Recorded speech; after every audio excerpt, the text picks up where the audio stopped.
हम सोचे कि लोग पढ़ नहीं रहे हैं इसलिए वीडियो बनाना बंद कर दिए थे, लेकिन कमेंट आया है इसलिए हम पुनः वीडियो बना रहे हैं। हाँ, पढ़ाएं केवल डालते रहें, कोई देखे नहीं तो क्या ही मतलब है परिश्रम करने का, है कि नहीं। कहाँ तक अध्ययन हुआ था? इत्ते धत्युत्सु में थे ना हम लोग। क्या क्या हो गया था?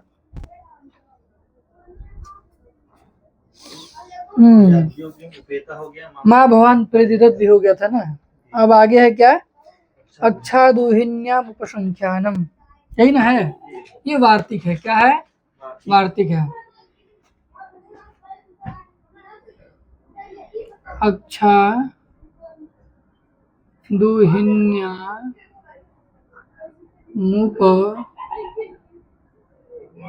संख्यानम, यही ना है। इसमें हम क्या करते हैं? पहले पद का विच्छेद करते हैं। सबसे पहला क्या है? अच्छादुहिन्याम, ठीक है ना, उपसंख्यानम, ठीक है ना। सबसे पहला क्या है? अच्छादुहिन्याम उपसंख्यानम, मतलब अक्षात उहिन्याम। अब इसमें देखिए क्या है? अच्छादुहिन्याम भी दो ठो है। एक क्या है? अक्षात, ठीक है ना। तो और दो वही रहता है, रामात रामात बनता है ना। तो अक्षात है, मतलब रामात का अर्थ क्या था? राम से। अक्षात से क्या अर्थ होगा? अक्ष से, मतलब अक्ष इस शब्द से। उहिन्यम लिखा है ना, है उहिन्यम, मतलब उहिन्याम कहाँ का रूप है? सप्तमी का रूप है, ठीक है ना। इसका जैसे गौरियाम होता है, तो उहिन्याम का अर्थ क्या है? उहिनी शब्द परे रहते, अक्ष से उहिनी शब्द परे रहते। और आगे क्या है? उपसंख्यानम। उपसंख्यानम का अर्थ क्या होता है? उपसंख्यानम का अर्थ होता है विकल्प से, ठीक है। विकल्प से नहीं, कहना चाहिए। उपसंख्यानम अर्थात कहना चाहिए। अक्ष से उहिनी शब्द यदि पर में हो तो कहना चाहिए। क्या कहना चाहिए? तो किस सूत्र में पठित है यह? इत्ते धत्युत्सु। इस सूत्र से क्या होता है? वृद्धि होती है। तो इसका क्या होगा? अक्ष से उहिनी शब्द पर रहते वृद्धि कहनी चाहिए, है ना। क्या कहनी चाहिए? अर्थ लगा। अब इसका लोग, अब बच्चों को समझाना हो तो वैसे कहेंगे, तो अक्ष से उहिनी शब्द पर रहते वृद्धि कहनी चाहिए। तो थोड़ा सा क्या होता है? दिक्कत होता है। वो लोग कहते कहनी चाहिए, इसका अर्थ क्या होगा? उससे अच्छा गुरुजन लोग क्या पढ़ाते हैं? अक्ष से उहिनी शब्द पर में हो तो वृद्धि एकादेश होता है ना। ठीक, सम्यक अर्थ समझ में आया? अर्थ लिख दें। अक्ष मतलब अक्ष शब्द से, अक्ष से उहिनी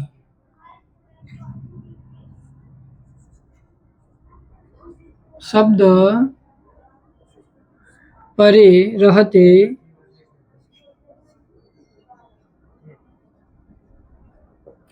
वृद्धि एकादेश होता है ना।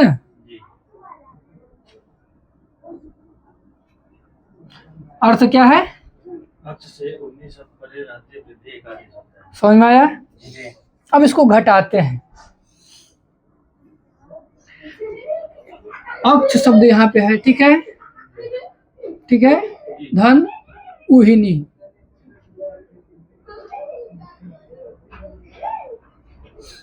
समझ में आया? अब यहाँ पे वृत्ति क्या कह रहा है? सबसे पहले हम लोग सूत्र घटाते हैं।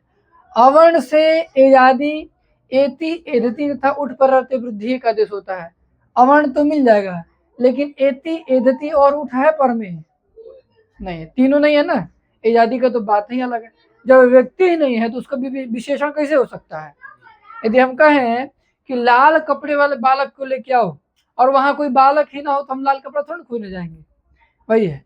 तो एति एदति और उठ है नहीं तो एजादि खोजने की आवश्यकता ही नहीं है।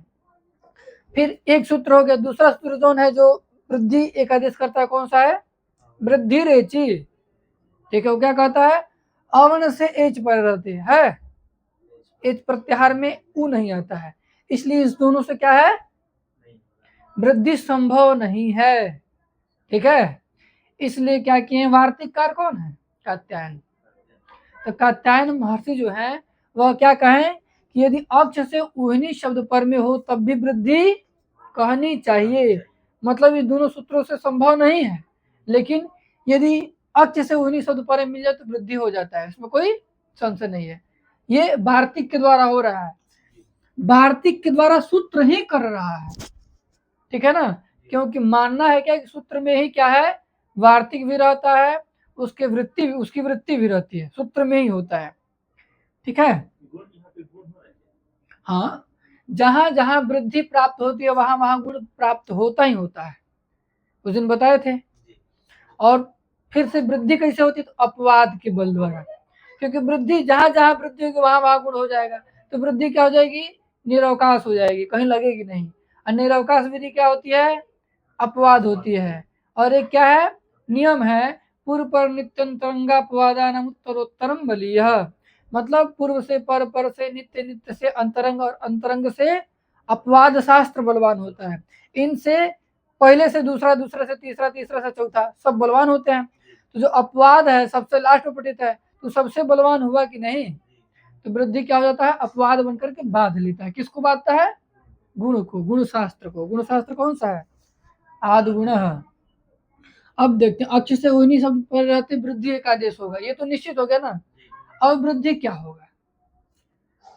तो अ यहाँ पे है और उ यहाँ पे है। वृद्धि क्या क्या होता है? अ आई औ, इनकी वृद्धि संज्ञा होती है। कौन सूत्र कहता है? वृद्धिरादैच। ठीक है, पाणिनि अष्टाध्यायी का सबसे पहला सूत्र है। तो अब देखते हैं इनमें से तीन ठो में से कोई एक होगा वृद्धि। ठीक है, अब कौन सा हो? तो पहले ही बताए थे कि जब क्या होता है, जब नहीं निश्चित नहीं होता तो उच्चारण स्थान मिलाते हैं। ठीक है ना, तो अ का उच्चारण स्थान क्या है और उ का?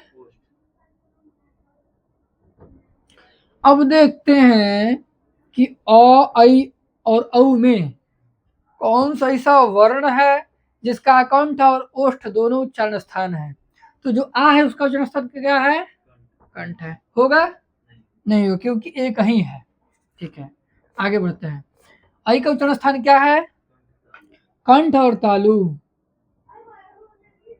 है, इसमें कंठ और ओष्ठ है ना? नहीं होगा। औ का उच्चारण स्थान क्या है? कंठोष्ठम। वाक्य क्या है? वाक्य क्या है? कौन वाक्य कहता है कि औ का उच्चारण स्थान कंठोष्ठ होता है? औदौतो कंठोष्ठम है ना, ओदौतो कंठोष्ठम। ओ और औ का उच्चारण स्थान क्या है? कंठ और ओष्ठ है।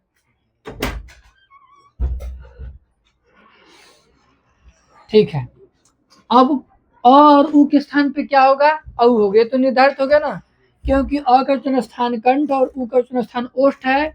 और वृद्धि में एक ऐसा वर्ण है उ औ, एक ऐसा वर्ण है जिसका उच्चारण स्थान कंठ भी और ओष्ठ भी है, इसलिए इन दोनों के स्थान पे क्या हो जाएगा? औ आदेश हो जाएगा। औ इन दोनों के स्थान पर एक आदेश होगा। ठीक है, और जब अक्ष में से अ निकल जाएगा तो क्या बनेगा? अक्ष। हल रहेगा ना, धन औ धन हीनी। बोल कह नहीं रहे हो? ठीक है ना, अब वर्ण सम्मेलन करेंगे। अच से हीन वर्णों को परवर्ण के साथ जोड़ देना चाहिए। अजिन्नम वर्ण परेण संयोज्यम, ये नियम है। ठीक है ना, अच से हीन कौन सा वर्ण है?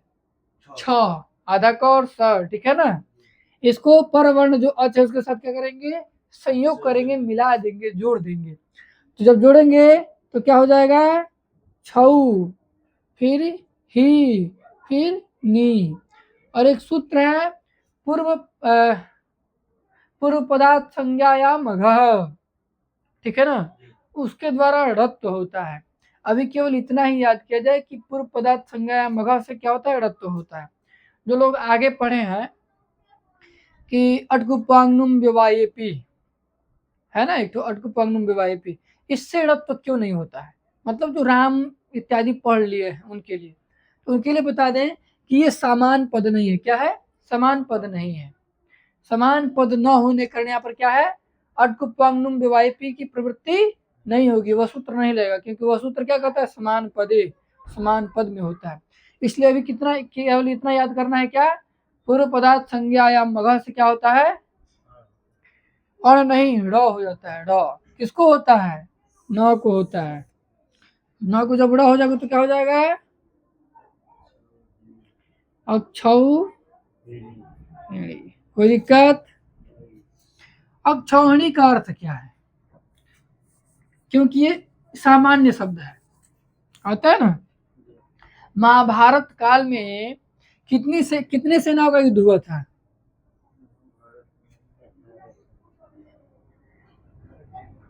18 का ना, 19 का, अब जो भी है, उसमें इसे माना जाता है 11 अक्षौहिणी सेना किसके पास था? कौरव के पास था।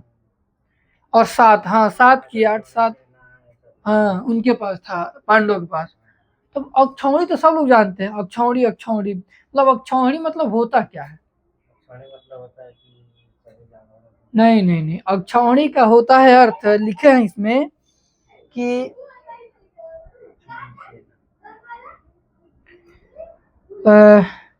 रथ कहाँ है? रथाह। रथाह कह के कितना बोले हैं? रथ कितना बोले हैं? 21,870, ठीक है ना। 21,870 रथ होने चाहिए। अक्षौहिणी का मतलब इसमें 21,800 रथ। अभी नहीं, अभी और है इसमें, फिर कह रहे हैं गज 21,870। गज मतलब हाथी, 21,870 हाथी भी, ठीक है। और अश्व 65,610, अश्व मतलब घोड़ा, 65,610 यही ना लिखा है। फिर पदाते लिखा है ना, पदाते 1,09,350, 1,09,300, यही ना है।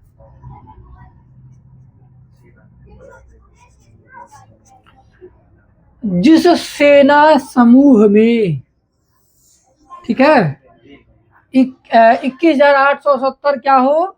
रथ हो, ठीक है ना। और 21,870 क्या हो? गज हो। मतलब रथ पर भी एक रथी होगा और गज पर भी एक ठो गजवाहक और एक ठो जो युद्ध करने वाला है, 2 ठो रहेंगे, ठीक है ना।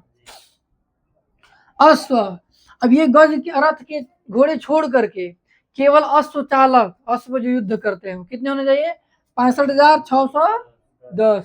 और पदाते कितने होने चाहिए? पदाते मतलब पैदल जो सैनिक हैं, हाँ भाला तलवार की जो पैदल चल युद्ध करते थे, 1,09,350, 1,09,350 इतना को मिला दिया जाए तो कितना होता है? एक अक्षौहिणी सेना होता है।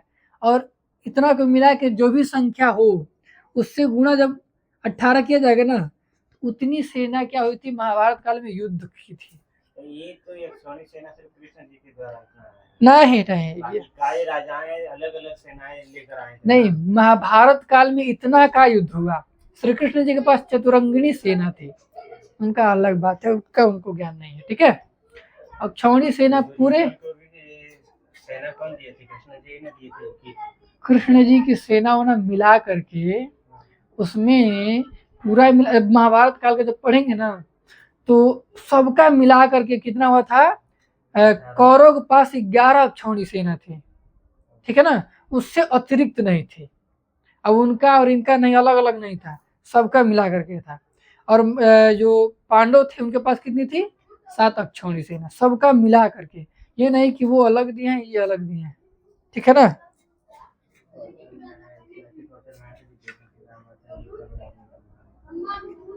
ठीक है, ये हो गया ना।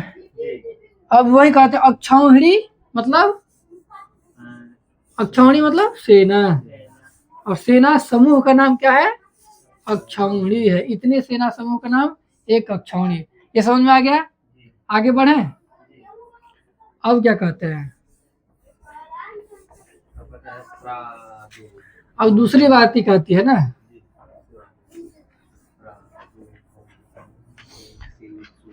प्रादुर्भो ढोढ्येषु, है ना, है जी प्रादु हो ढो ढे सस्येषु, है ना। जी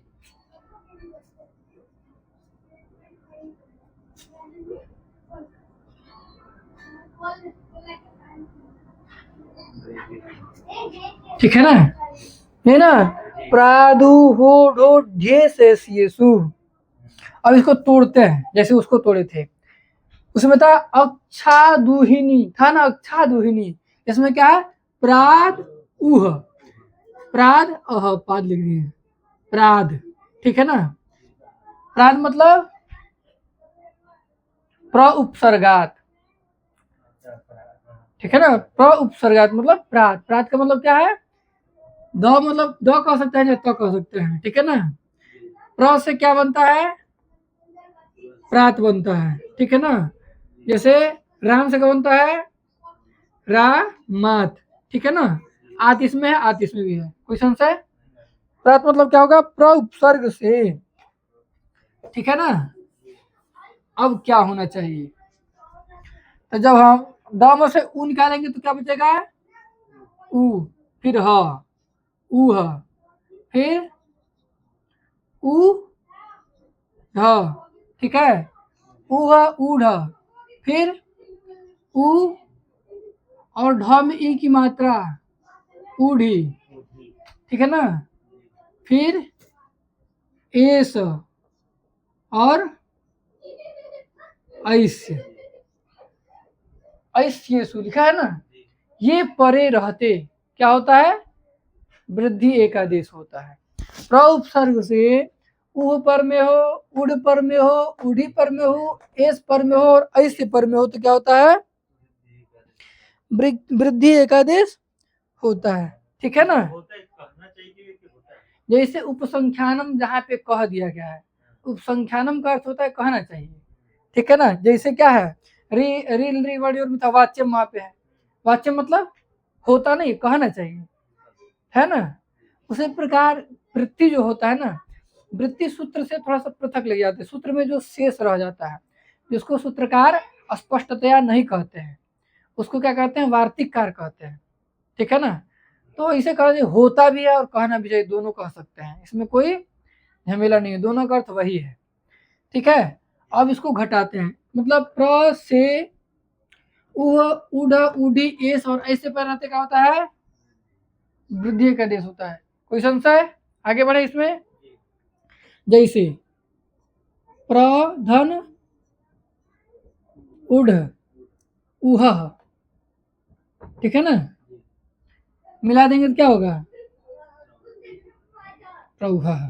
उसी तरह प्रौढ़, प्रौढ़ी, फिर प्रधन एस्य प्रैस्य, फिर प्रधन एस्य प्रैस्य, प्रैसा प्रैस्य, ठीक है ना। ठीक है ये सब बना के लेके आना है। प्र उड़, प्र उड़ी, प्र ऐसा, प्र ऐस्य, सब में विसर्ग रहेगा, ऐसा नहीं कि विसर्ग नहीं है, ठीक है ना। आगे बढ़ते हैं, आगे क्या कहते हैं ये? ऋते च तृतीया समासे,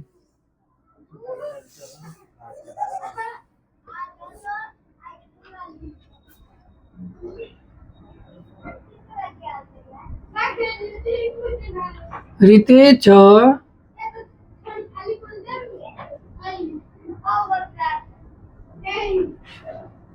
तृतीय समासे, यही ना है। तृतीय समास मतलब तृतीय समास में रीते मतलब ऋत शब्द विद्यमान हो, ठीक है ना। अब ये रीते मतलब ऋत परे रहते, और ये ऋत शब्द कैसा होना चाहिए? तृतीय समास में विद्यमान होना चाहिए। ऐसा ऋत शब्द जो तृतीय समास में विद्यमान हो, ठीक है। तो ऐसे कह सकते हैं कि तृतीय समास में विद्यमान ऋत शब्द परे रहते वृद्धि एकादेश होता है। सबसे आसान क्या है?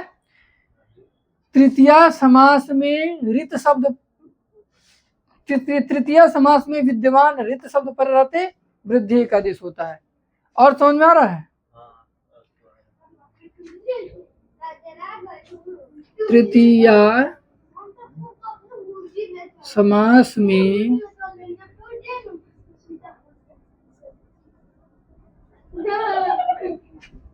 विद्यमान ऋत शब्द परे रहते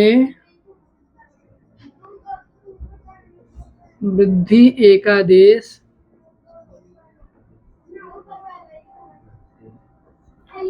होता है। ठीक है ना?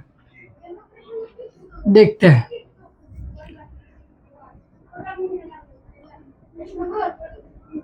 सुखेन धन ऋता, यही है ना? यहाँ पे तृतीय समास होता है। ठीक है ना? सुखेन ऋता मतलब सुख से अलग हीन बोलते है, सुख से ही। सुख से ही कह सकते हैं। ठीक है ना? सुख से अलग मतलब जिसको सुख नहीं मिल रहा है। ठीक है ना? तो अब कह सकते क्या, सुखेन ऋता मतलब ऋता का अर्थ है जाना भी होता है शायद। सुखेन ऋता मतलब सुख पूर्वक जाता है। ऋत गतो धातु है। यहाँ पे क्या लिखे हैं? सुखेन गता नहीं लिखे है। ठीक है ना? ऋत जाने अर्थ में है। हम वो रीते मतलब वो कर दिए, गलत है। ठीक है ना? अब इसमें क्या होता है, षष्ठी मतलब तत्पुरुष जो है, तत्पुरुष में तृतीय समास है, वो तृतीय समास इसमें है। ठीक है ना?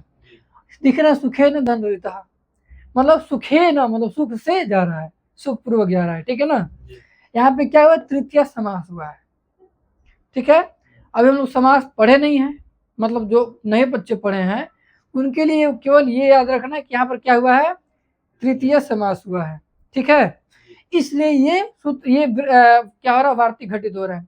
अब कोई कहेगा कि सुखेन में यहाँ पे होना चाहिए ना, सुखे न से होना चाहिए ना, सुखे नर्त होना चाहिए है, लेकिन यहाँ पर क्या होता है, सुख धनृत होता है। क्यों होता है? क्योंकि विभक्ति का लुक हो जाता है। जब हम समास करेंगे तो क्या होगा, सुख धन टा धन ऋत धन सु। ठीक है ना? ऐसे समास होता है। और जब समास संज्ञा हो जाती है तो क्या होता है, विभक्ति का लुक हो जाता है। ठीक है? ये समास हुआ है, तृतीय समास हुआ है। तृतीय समास हुआ है क्योंकि सुख धन टा है ना, तो टा कहाँ विभक्ति है, सु औ जस अम और सस, टा टा कहाँ का है, तृतीय एक वचन का है। ठीक है ना? अभी इसीलिए तो हम उतना नहीं समझा रहे थे, लेकिन क्या होगा, विभक्ति का लुक हो जाएगा। आपको कहेंगे विभक्ति का लुक कैसे होता है, एक सूत्र है सुपो धातु प्रातिपदिक, उससे लुक हो जाएगा। अंदर ज्यादा प्रवेश नहीं करना, हम लोग क्या जानना है कि यहाँ पर तृतीय समास है। बचता क्या है, सुख धन रीत ऋत रहता है। ठीक है ना? सुख धन ऋत, और पुनः साधित पत्ती हो जाती है सु, सु को विभक्त कहा जाता है, ऋत विसर्ग होकर ऋता बनता है। तो हम लोग यही जानना है कि सुख धन ऋता कहाँ का है, तृतीय समास में विद्यमान है, इसमें तत्पुरुष समास हुआ है। ठीक है? अब क्या करेंगे इसमें, जब हम संधि करेंगे तो संधि करेंगे तो क्या होगा, वृद्धि का आदेश होगा, क्योंकि ऋत शब्द क्या है, तृतीय समास में विद्यमान है और परे है। पूर्व में तो कुछ कहता नहीं, जैसे अक्ष से मैंने कहा ये कुछ कुछ किसी से परे हो, लेकिन अवर्ण होना चाहिए। ठीक है? तो ऋत शब्द परे हो तो क्या हो जाएगा, वृद्धि का आदेश हो जाएगा। वृद्धि क्या होगा, तो अ का उच्चारण स्थान क्या है, कंठ है, री का है मुर्दा। अब आ ऐ औ में कोई सवर्ण नहीं जिसका उच्चारण स्थान कंठ और मूर्धा हो। अब जैसे अर्थात सुदग्धम न्याय लगाए थे हम लोग, तवलकारम लगाए थे, और कहाँ लगाए थे, कृष्णार्धिम लगाए थे। उसी प्रकार यहाँ पर लगाएंगे और क्या करेंगे, आ बना आ कर लेंगे। ठीक है ना? क्योंकि आ ऐसा वर्ण है वृद्धि में जिसका उच्चारण स्थान कम से कम कंठ है। ठीक है ना? आ करेंगे और फिर सूत्र लगाएंगे क्या, उरण रपरा। उरण रपरा क्या कहता है, री के स्थान पर होने वाला अण, अण आ आता है कि नहीं, अण प्रत्यार में कहाँ आता है, तो अ है ना, आ थोड़ी ना है।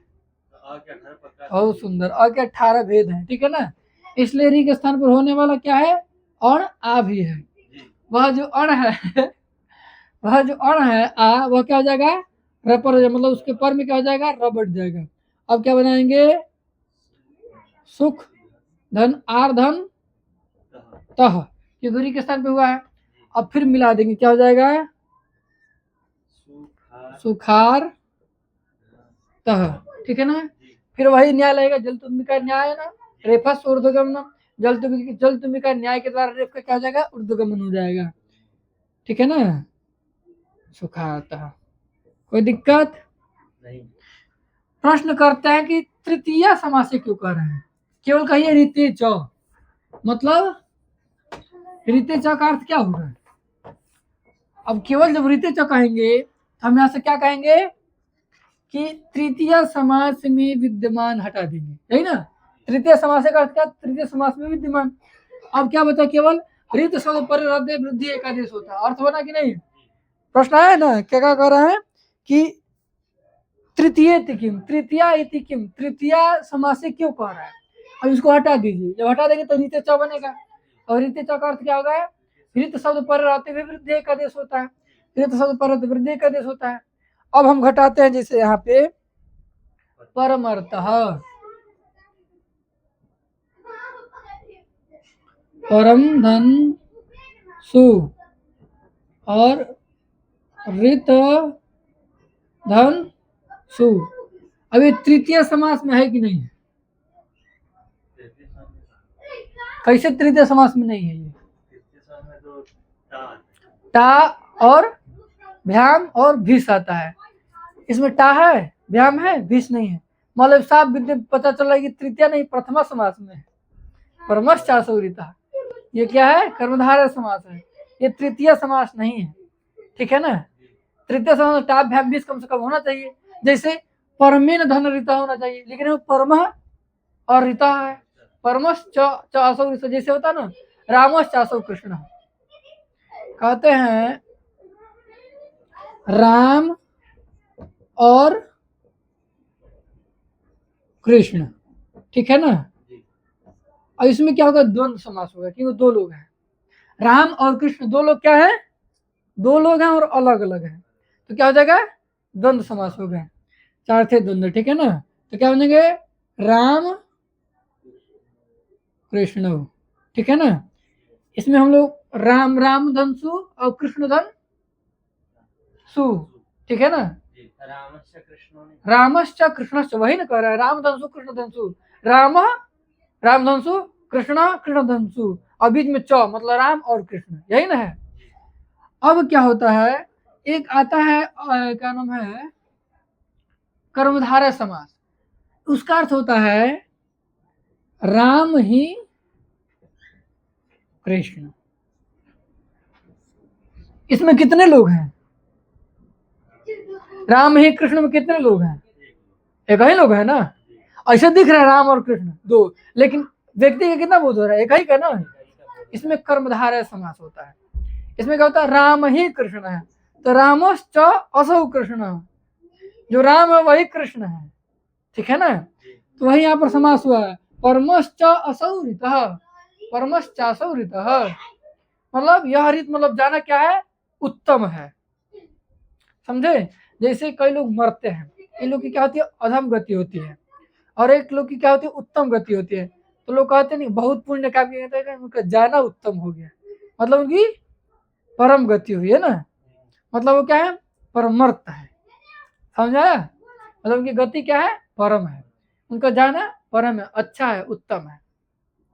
अब यहाँ पे जैसे वहां था कि सुख पूर्वक जा रहा है, सुख से जा रहा है, वहां परम से जा रहा है, अर्थ होगा नहीं ना, होगा भाई। अब जब नहीं, परम मतलब उत्तम, सबसे अच्छा, उत्कृष्ट, जैसे नहीं है, परमाम आद्यम मतलब अत्यंत आदि है, मतलब एकदम उत्कृष्ट आदि है, उनसे पहले कुछ नहीं हो, ठीक है ना। नहीं, कुछ लोग अभी, कई लोग क्या होता है ना कि कई लोग जीवन भर पाप करते हैं और अचानक मर जाते हैं, तब भी लोग जाएंगे, लोग बैठेंगे, जैसे अचानक एक्सीडेंट हो गया चाहे कुछ हो गया, तो जाएंगे, कहेंगे नहीं, कहेंगे लोग कहेंगे वहां पे अच्छा थे, पैसा लेके चले गए हमारा, कह देंगे, है कहेंगे। अब मरने के बाद सब लोग बड़ा ही बताते हैं, लेकिन अब जिनको ज्यादा कष्ट है वो कहेंगे अच्छा थे, लेकिन क्या हुआ, पैसा लेके चले गए। कई लोग यदि 5-7 लाख रुपया लेके चले गए हो तो हार्ट अटैक क्या जाएगा, क्या हाँ तू पहले पैसा दे दे बाबू, ओकर बाद क्रिया करो वही, होता है ना, गांव में भी देखने को मिलता है। इसमें क्या है, तृतीय समास नहीं है। और तृतीय समास यदि हम लोग नहीं कहते तो यहाँ पर क्या होता है, पर परमार्था बनता है, चूंकि परमार्था बनता नहीं है, क्या बनता है, परमार्था बनता है। अब कह रहे हैं जब वृद्धि नहीं हो तो क्या होगा, परम है ना, धन ऋत, और यहाँ वृद्धि नहीं हो तो क्या होगा, कौन सूत्र प्राप्त होगा, गुण, क्योंकि जहां जहां वृद्धि है वहां वहां गुण है। और जब वृद्धि को रोकेंगे बाबू तुम मत खाओ तो गुण तो स्वतः जाए खा लेगा, कहेगा तो अब तो हमको बांधने वाला कोई नहीं मिला, रोकने वाला कोई नहीं मिला, है कि ना, गुण हो जाएगा। तो गुण क्या होता है, अ होता है, और अ क्या हो जाएगा, रपर हो जाएगा, धन तह, फिर जल तुम्हें का न्याय ना पर मरता, कोई दिक्कत। यहाँ पे जो बनाए वो तो समझ गए, लेकिन जो तृतीय समास से नहीं है अब हम और समझा रहे हैं कैसे तृतीय समास, क्योंकि थोड़ा सा वाहन शब्द जानते हो ना, वाहन, वाहनेन ऋत, मतलब क्या होगा, वहाँ से जा रहा है, इसमें तृतीया है कि नहीं, नहीं, नहीं है, वाहनेन ऋत, वाहन से जा रहा है, रामेण जिस वाहनेन है। अब तुम्हें अभी राम शब्द पढ़े नहीं इसलिए तुमको समझ नहीं आ रहा है ना, इसको बना के लेके आना, वाहनेन ऋता में क्या हो जाएगा, से जा रहा है तो वाहन धन ऋता होगा, ठीक है ना, ऋता। अब इसको बना के लेके आना है, इसमें क्या बनेगा, ठीक है ना। यदि लोग जो देख रहे हैं वीडियो को वो ये कमेंट करेंगे तो हम ये भी बताएंगे सही है कि नहीं सही है। यदि बना करके ये सोचेंगे कि अब कल बताएंगे ही कि इसका उत्तर क्या होगा तो हम भूल भी जाते हैं, हम बड़की ब्रह्मा हैं, ठीक है ना। ऐसा नहीं सोचना है, कमेंट करेंगे तो उसका हम बताएंगे कि हाँ सही क्या है गलत क्या है। वाहन ऋता, वाहन धन ऋता बनाएंगे, जिसका अर्थ क्या होगा, वाहन से जा रहा है, ठीक है ना। अब आगे क्या आता है, इसको सूत्र को खत्म ही कर देते हैं। कितना बज रहा है समय, वही 9 बज रहा है, 9 बज गया है, 9 बज पक्का बज गया है। बस तो आज इतना ही रहने देते हैं क्योंकि हमको थोड़ा सा कुछ काम है, चलेगा कल वृत्ति भी व्यवहारती भी चला जाएगा और आगे भी देख लिया जाएगा, ठीक है। सबको महादेव, लोग महादेव। अध्ययन करिए।